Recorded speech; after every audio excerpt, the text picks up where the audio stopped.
Hi, I'm David Bertrand, head coach of DFW Tri Club and director of the Sport Performance Leadership Department at SMU.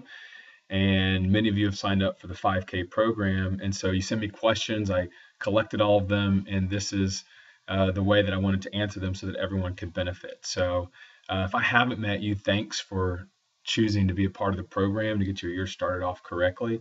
I have some great questions, and I'm going to separate it into 3 videos so that you can kind of take it in bite-sized chunks along the way. So let's jump right in. The first question is about choosing and modifying a training program.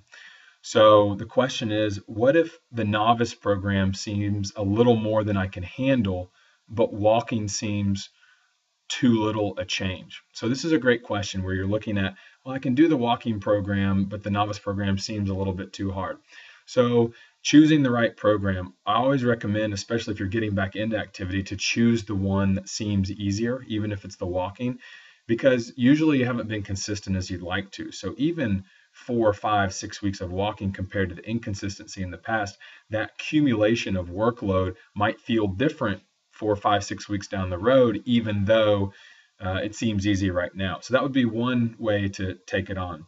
Another way could be, if you really wanted to push yourself, would be to choose that novice program, but then to modify it a little bit. So instead of having, say, the Tuesday, Thursday runs, you could substitute the Tuesday runs for walks. And every other Saturday, you could make that all walking instead of running. So I think you could take that novice program and insert more walking to kind of customize it more for where you're at. So those are just a couple of ideas um, to change the program so that it suits you best.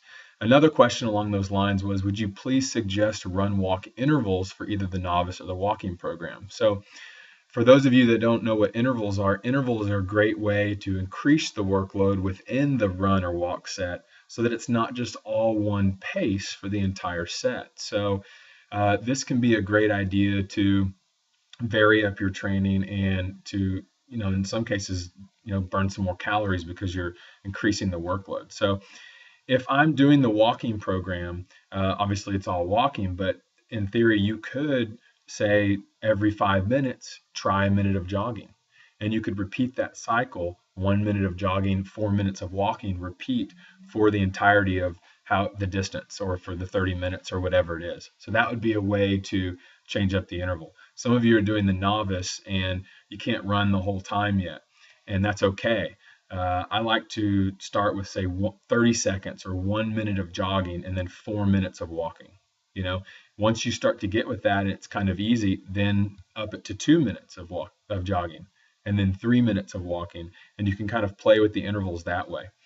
Another question, I'm trying to decide which plan to go with. I had my longest run ever this weekend. I ran 20 minutes straight and went a mile and a half. Sad, but that's where I am. Typically, I run 3 minutes and walk 2. So which plan do you think I should go for? The novice plan and build up my run? I really want to improve my run. First of all, that's not sad. Okay.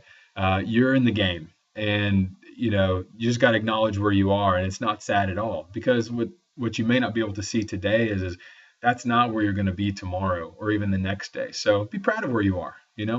My fitness isn't where it has been in the past, and but that's okay. We can get back there. And it's working out's not hard. It just takes effort and action.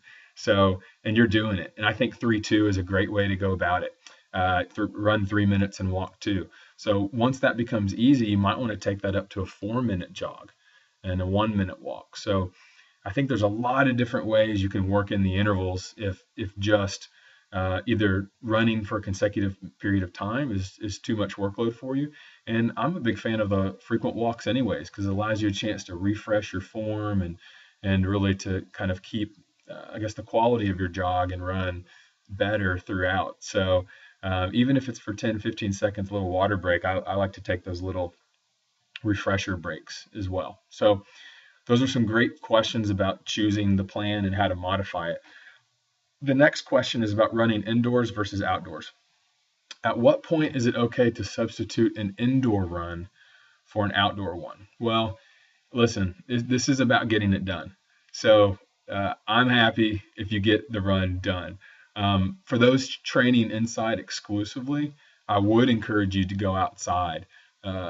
frequently, because especially if you're going to do the 5K event, because number one, running on a treadmill versus running outside, or even if you're running on an indoor track, that's more like what it'll be outside, even though the hardness of the surface may be different. But running outside versus on a treadmill is going to use different muscles because you don't have a belt moving underneath you. So to feel that's going to be good for you. Also, you want to, especially if the weather is going to be cold, you want to have been in the elements a couple times so that it's not just such a shock to the system and whatnot. So get it in however you can, indoors, outdoors, instead of looking at the indoor as not as good, or, an desirable alternative, be grateful for it, seriously, because there's so many different ways we can stay consistent.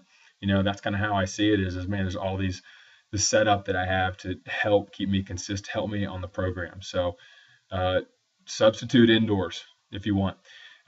Last question for this video is about recovery. It says, how do I handle days where my training plan says do a large number of miles, but my body says you are kidding me?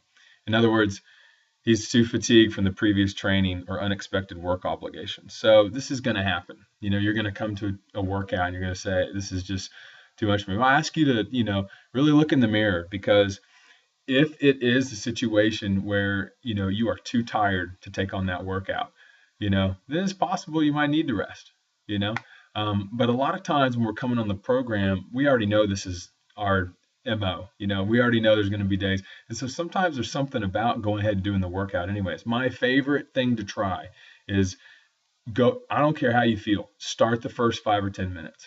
Okay. And if you still feel like you want to quit it, then quit it 10 minutes in, But what usually happens is you start to get the blood flowing, you start to, really get the mind body benefits, where they kind of help each other out, and usually end up finishing the workout. So sometimes starting it is the most, it's the biggest mountain to climb to get there.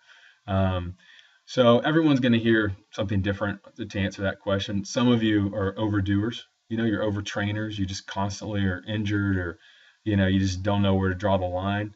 So the message you probably need is take the day off.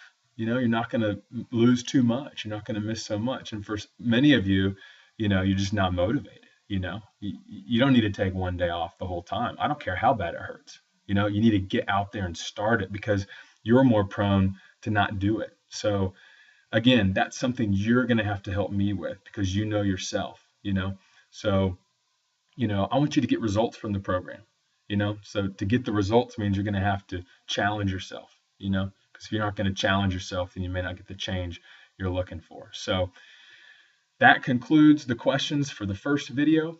Happy training. I'll see you on the second video with a lot more questions, some great questions coming up. So I'll see you then. Thanks.